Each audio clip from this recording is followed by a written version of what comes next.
All right. I think we're officially live all over the place. I'm going to double check here. You never know with technology these days, right? It's like sometimes it's our best friend and sometimes it just doesn't make sense as we go. But I got on here. My title is, I'm checking to make sure it's working, is the Mindset Guru, because he was just one of the all-time favorite speakers when I got to do a 3-day event and brought her on, and we had known of each other and we'd been able to chat a little bit, but it was one of the top takeaways that people had because you made it real for people, you made it tangible for people. And the thing I like is you actually built in the field, so you understand that side. You were an athlete, so you understand that side as well, as far as it's like lose, win, win, lose, win, lose, win, inside of the same game.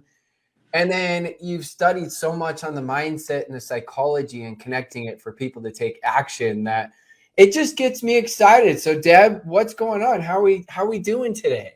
Oh man, I am rocking it. I so love to be here with you. And I'm excited because what we're going to do is we're going to take mindset and we're going to apply it to leadership. Ooh. Because what people don't realize is their mindset identity, their leader's identity is either allowing them to step up, right, and to rank advance and to move into leadership, or it's holding them back. And I was doing a class this morning and was basically talking about this, that whatever rank you're at, if you've been here for a while, this is it. You're stuck. You've settled into, you've hit the ceiling, the leadership ceiling level for you, and you're going nowhere. I mean, let's just be blunt. This is it. And the reason for that is our minds love to stay safe. Our mind loves to live in a box. In fact, I always bring out my favorite little visual, which is a brain in a box, and this is our set point, our limit, our self-fulfilling prophecy, right? It's our neural set point. And so basically, if you want something different than you have, we've got to get in there and figure out what is it about your identity that is holding you stuck. And that's really what we're going to play with today. And also at the event we're going to be doing. Well, I love that. And I love it just because when we really break down the business, it's super simple. And typically it's not what we don't know that holds us back. It's what we know. But for whatever reason, we just can't figure out why we're not willing to do it. Because if we just broke it down and made it stupid simple and we said, hey, go contact 100 people, figure out who and where, and do it every single week for a year, most people would crush their businesses. But yes, there's ways to have more efficiency, and there's strategies and there's techniques that of course are important. But the business itself is very simple. Leadership and mindset gets, even though it's simple, right? There's some layers to that. So before we dive into this, I just want to make sure I don't forget, because you never know, people hop on, hop off, all the good stuff.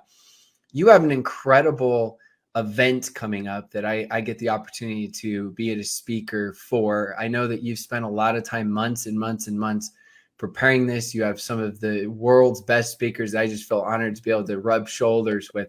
So why don't you tell us about that really fast? And then after that, we're going to dive straight into the little preview you gave to the movie earlier. Yeah. Well, here's the key, is that there's actually two things coming up. The first thing is free. It's called One Big Thing you need to know in order to build a limitless team. And that's the first thing that you're speaking at for free this week. There's a 20-minute pre-recorded, you and I did an interview, that what it's going to do, what this little free session is going to do is help people figure out what current leadership identity am I living in, and what changes do I need to create in order to get where I want to go. So that's the first thing. We want to invite everybody to join us for free. And then where's that? Where is that? We got to make sure we find that. Okay. We'll have someone put it in the comments. Go to icaninstitute.com/one big thing. So icaninstitute.com/one big thing. That will get them to the registration page. They'll see your beautiful face on that as well. That'll get them in. Got it. Right. And we are going to post your recording tomorrow. So if they want to get in, they can immediately go check out my free training, and then yours will follow immediately tomorrow. We'll be posting it.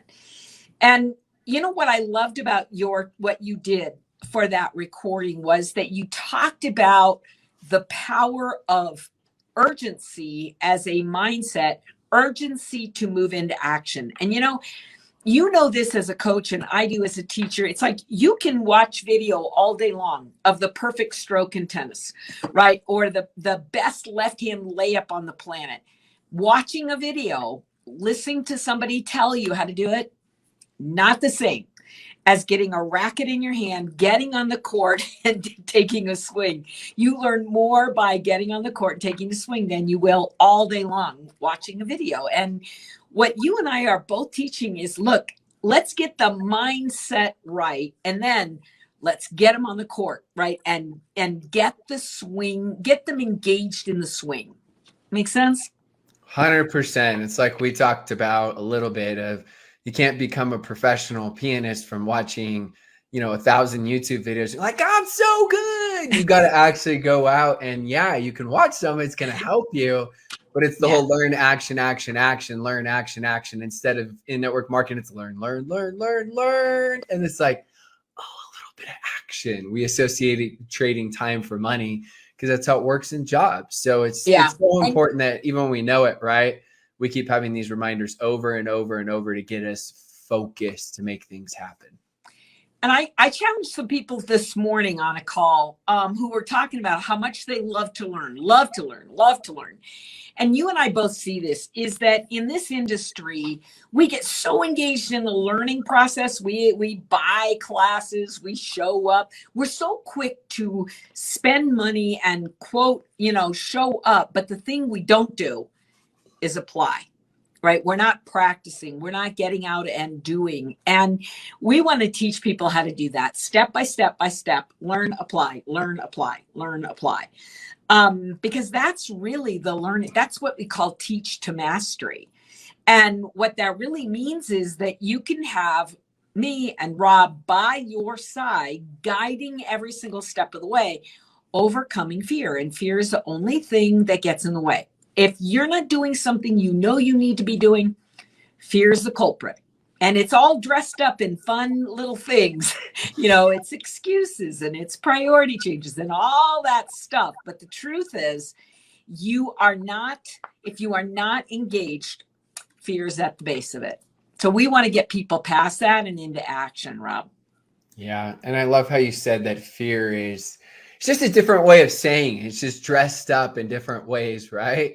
Because we know that we list all these different type of fears. We have fear of success, fear of rejection, fear of failure, fear of missing out, right? And then the mother of all fears, fear of judgment. And then you talk a lot about the fear of the unknown, and they really just all go together. They're just different ways of describing the same things as people are trying to make things happen. And that's why I love how you peel it back in a way that people understand it, but also in a way, like you just said, the word application, they can apply it, because we don't want to be the broke know-it-alls, right? Nobody wants to be the broke know-it-all. Stop being the broke know-it-all. And again, we're not saying this to rip on anybody. It's to give you some tough love, to shake you up, because we want to help you achieve your goals and your dreams and your ambitions, rather than making the plan for the plan of the plan of the plan of the plan of the plan, right? I've been there, done that. I got the t-shirt for it also. So that's why we can both talk about this, because we can talk through many of our failures, right? We've had a lot of successes. We've had many more learning lessons, as we'll say. Right. And you know why that is? I mean, this is all human nature. What I say to people all the time is, you are normal. This process is the natural human experience. And so there's nothing wrong with you, right? If you're in avoidance and you're hesitating and you're procrastinating and you're making excuses, you're normal.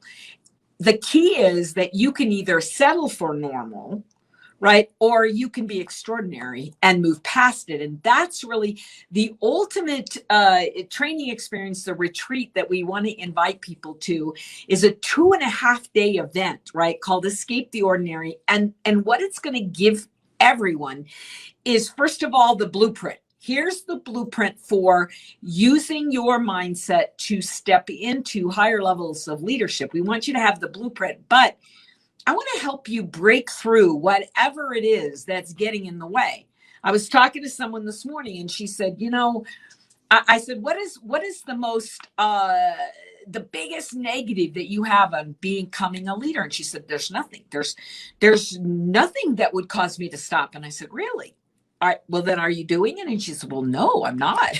I said, okay, then there's something going on there, right? So what is it? Let's examine it. Well, what we finally got down to is that, she's a preacher's wife and she has lots of responsibilities. She has lots of community pressures. And what she came to is, I don't want to have one more place where people are waiting on me, needing me, calling me. In fact, while we were talking, she picked her phone up. It was buzzing at her and she said, stop calling me.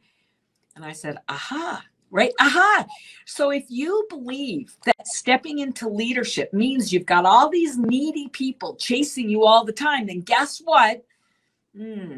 Right? You're never going to step into leadership because your brain is going to sabotage that to protect you. All sabotage behavior is self-protective behavior.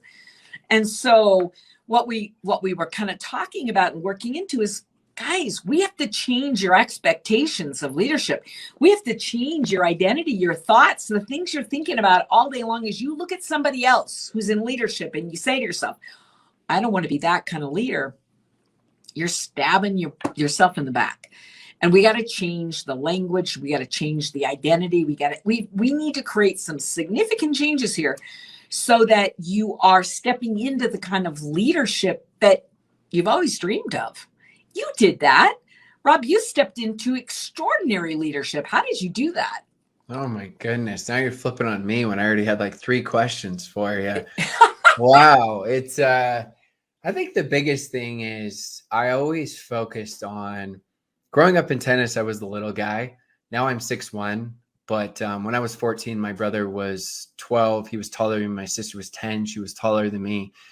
And the way that I won was always by fight and effort, which really translated into progress, which many people think the definition of happiness is progress. When we're progressing, we're happy. There's a reason why there's some people that are worth $500 million and they're depressed when they're going backwards, or why they continue to work, because it's a legacy. It's bigger than just the money. The money can represent progress to them. Everyone keeps score in different ways. So for me, that's all I focused on, was just keep getting better. I was so good at putting my head down. So in tennis, you focus on one point at a time, one shot at a time. And I became hyper focused. When I started out in this profession, I was the world's worst public speaker. And I'm not exaggerating. My mentor said on a scale 1 to 10, I was a 1 out of 10. Sounded like I was at my father's funeral. He was the most strong personality ever on the face of the earth still that I've ever met. And it was out of love. Luckily, I knew him, so I took it that way. But it took me a while. I think even after 5 years of doing it, I was probably at best maybe a 6 out of 10. It wasn't until I had done it for 7, 8 years. Actually, it wasn't until Facebook Lives, because then there was no audience and I had to learn to bring energy with no audience, that I started to become good and then better. And even still, I'll assess. But it didn't become until then. And now I feel comfortable speaking in front of, it doesn't matter, 5,000, 10,000, 20,000, 30,000, bring it on, because my mindset's changed, right? Where I do feel more comfortable. But as you and I talk about, Billie Jean King says pressure is a privilege. So I associate to all of these opportunities where I used to feel nervous as a reassociation to, wow, like it's cool. I feel this way because it means something. And so that for me was ways that's just one example, but that's what I did with everything, is I just focused on the progress. We heard the cliches, progress over perfection. And I think a lot of times people understand cliches are cliches for a reason, because they're timeless principles. We kind of just hear them and we're like, next, what else? Next, what else? So that was for me. What would you give, maybe something you did or you teach other people to do to help with their mindset in regards to leveling up their leadership? I would say most of my leadership came from sports. Absolutely. And I'm going to tell you that my high school coach was extraordinary. She was into what we called at the time PMA, positive mental attitude. Yeah. And here I am, 5'2". I was the captain of my basketball team as a junior in high school. And she used to like pull me by the scruff of the neck at the beginning of the game. She'd pull me aside. She'd say, look into my eyes. And she said, where is your mindset right now from a 1 to a 10? Where's your mindset? And she would ask me, she would push me against the wall, man. If I wasn't a 10, she'd say, get to a 10, get to a 10. How do you get to a 10? She didn't have a lot of strategies at the time, right? But it was kind of like, I just had to find it. I had to find it. She's like, I'm not seeing it. I don't see it in your eyes. Tell me that you're a 10. And she's like, no, you're just yelling and screaming, but you're not feeling it. I want to feel it. And what I learned by the meditations and the visualizations and the affirmations, and we had to find it in a moment. She would snap her finger and say, be it, just get there, be there. And I had to find a way to internally find, right, that energy. What I learned from that experience was that it was a choice. Leadership and being able to feel confident and believe I could leave my team. It was something that I could shift. I could turn it on. I could find it. I could uncover it. I could feel it. I could get there. Confidence is a feeling, and a feeling is something that, man, you can have it 1 minute and it's gone the next, but you can bring it back in another minute. And what I learned was that my team, right, they followed me. So if my confidence was low and I didn't choose to create a shift, they were all following me.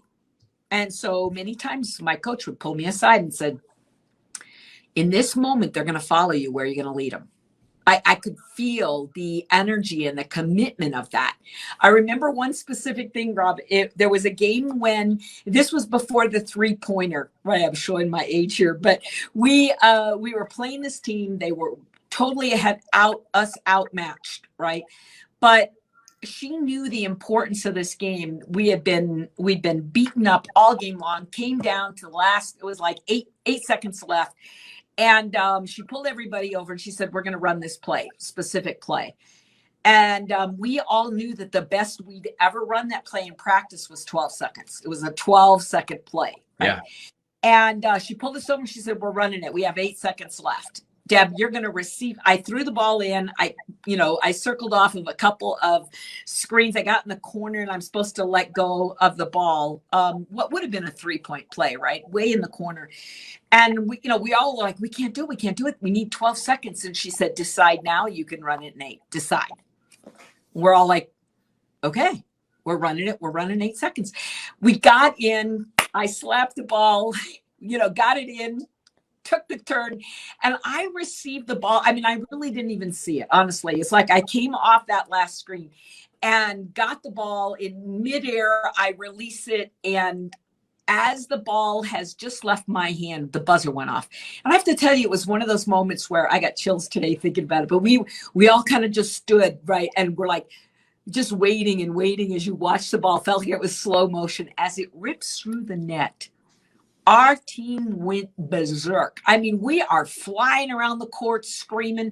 We're lifting each other in the air. Of course, we'd lost the game by about 8 points, but it was a moment when it felt, right? It felt like we just won the championship. And the other team kind of stood and stared at us like, what the heck are you thinking? I could just, to this day, it was like one of those bizarre moments.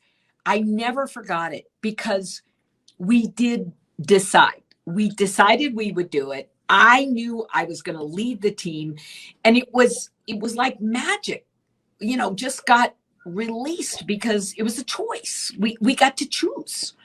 And I think that is the moment I always carried through all of my network marketing experience, my consulting, my coaching, my training, my keynotes, everything. It's like, decide before you get on stage, you decide.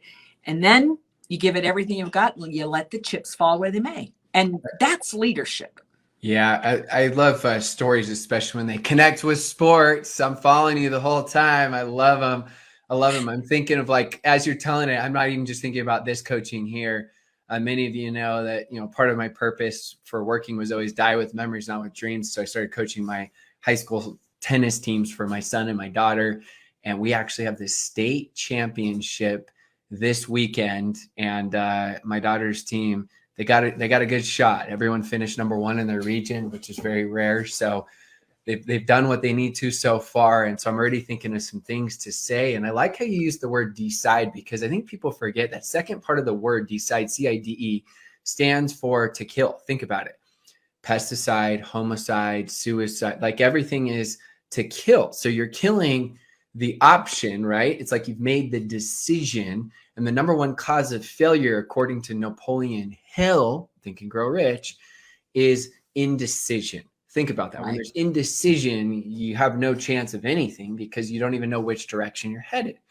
And so deciding is that first factor that's so key and critical. It gives you a chance once you decide. And so many people wonder why they're not having success and whatever it is they're focused on, because they haven't even made the decision yet. They're still wondering, right? Which way, which direction. It's like trying to climb a mountain and you don't even know which direction you're going. And there may be 5 or 6, and maybe one's a lot longer than the other, but at least you decided and you're headed up instead of just being stagnant and waiting. And so that really stood out. Last questions I'll ask is, again, let's remind everybody that tuned in a little bit late, where they can find this incredible free trainings that we're going to have coming, a couple part series. I know we've got our interview. I know you've got a couple others that are coming out. And then the question to go along with that is what are some things that you've seen, or maybe one thing you've seen that helps somebody also change their identity? Because we know for a lot of people that self-sabotage is real. The imposter syndrome is real. It's like a thermostat for success, right? Where it's just set at this. And so they get to that level and they find ways to rationalize why they don't deserve more. And so they find, there's always ways to succeed and ways to fail. And they find those ways to not have that next level success. So first, tell us again where we can find this incredible free event. And then after that, I'd love to hear the answer to that question. Okay. So the first thing you can do is go to icaninstitute.com/one-big-thing. icaninstitute.com/one-big-thing. And that will get you into the free training. So just get registered there. And then that will take you all the different places you need to go to get more. But let's start there. But I want to come back to what you're talking about, Rob, because this is really the key, isn't it? Is that our set point, right, which is our brain in the box, right, the boundary that our brain lives in, it is all based on a couple of key things. One is, are you safe? Where is the safety net? So most of us, this has been set by years and years and years, the early years of our life, right? That's where the boundary gets identified and set. Says, here's who you are, here's what you can do. Most importantly, here's where you're safe. Okay. So number one is always a safe and security issue. The second thing is the deservability, which you also said, right? I deserve to have more. I'm worthy of more. And then the third is your belief about what you can and cannot do. All of this is part of what is set, I'm going to say set in stone in the first 7 years of life. And so what we've got to do, come in with the chisel and go, whoa, wait, we can rewrite that set point. We can literally push the boundary of that set point out. But you have to have tools to do that. You have to practice regularly. People always say to me, Deb, how do you rewire the brain? And I'll say repetition over time, which is honestly, if you're an athlete, it's the same thing your coach is going to tell you. Right? How do you get a killer serve? Repetition over time. So it's like you got to practice and practice and practice, and not just one day, right? But days and weeks and months. So the same thing is true when it comes to our neuro set point, is that we have to first create the vision of where it is we want to go, because the brain has to have a visual target. The brain has to have a picture. So when we create our vision boards, and we're actually creating a leader identity board. So what is the identity, right, that I want to embrace as a leader? So I'm going to create it first. And then we have to create around that board the boundary, right, that is safe and deserve and ability can, right? If I can do those things, I can step into any identity. And what we want to do is walk people through that process, prove it to you that you can literally transform your identity if you can follow these simple steps and then repetition over time. We're going to repeat and repeat and repeat and repeat that identity that you want as an extraordinary leader. So that's what we're going to be doing. I love that. And the great part is, again, you always are laying it out in steps and formulas. So it's not just a smorgasbord of ideas, because that's how my brain operates, at least, so that I can take action on things and, look at, okay, am I doing this? Am I doing that? Am I doing this? Am I doing that? To go, well, Deb, I know you're extremely busy right now planning and prepping for all these incredible events. I appreciate you for making time and coming on my platform to share some of your thoughts and some of your ideas. You're an icon in this incredible profession for what you're doing. You've helped so many. And I've just been excited to be able to get to know you these last several months better and better, as I know we're going to keep doing more and more together. So thank you so much for coming on. And as always, we'll be doing many, many more of these together. Thanks so much. Appreciate you, Rob.